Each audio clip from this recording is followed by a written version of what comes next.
Puducherry Reddiarpalayam presidency elite மேல்நிலை பள்ளியில் பாரம்பரிய சித்த மருத்துவத்தின் பயன்களை இன்றைய தலைமுறை மாணவர்கள் அறிந்து கொள்ளும் வகையில் அரிய வகை மூலிகை செடிகளின் கண்காட்சி நடைபெற்றது. பள்ளி தாளாளர் கிறிஸ்டிராஜ் மற்றும் முதல்வர் ஜெயந்திராணி ஆகியோர் கண்காட்சியை துவக்கி வைத்தனர். நவீன காலத்தில் ஆங்கில மருத்துவத்தை மட்டுமே நம்பியிருக்காமல் மூலிகைகள் மூலம் நோய்களை குணப்படுத்த முடியும் என்பதை விளக்கும் வகையில் 100க்கும் மேற்பட்ட அரிய வகை மூலிகை செடிகளும் மூலிகை உணவுகளும் காட்சிப்படுத்தப்பட்டன. மாணவர்கள், பெற்றோர்கள் மற்றும் பொதுமக்கள் பலரும் ஆர்வத்துடன் பார்வையிட்ட இக்கண்காட்சிக்கான ஏற்பாடுகளை பள்ளி நிர்வாகமும் ஆசிரியர்களும் செய்திருந்தனர். நிகழ்ச்சியில் கலந்து கொண்ட மாணவர்களுக்கு பரிசுகளும் சான்றிதழ்களும் வழங்கப்பட்டன. மாறி வரும் நவீன உலகத்தில் பழைய மருத்துவ முறைகள் எல்லாம் மறைந்து வருகிறது.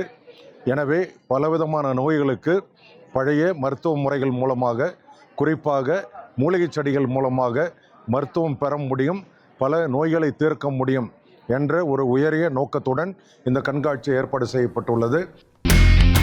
இனி செல்லும் இடமெல்லாம் செய்தி. தந்தி டிவியின் வாட்ஸ்அப் சேனலை ஃபாலோ பண்ணினா செல்ல இருக்கும் இடமெல்லாம் செய்தி.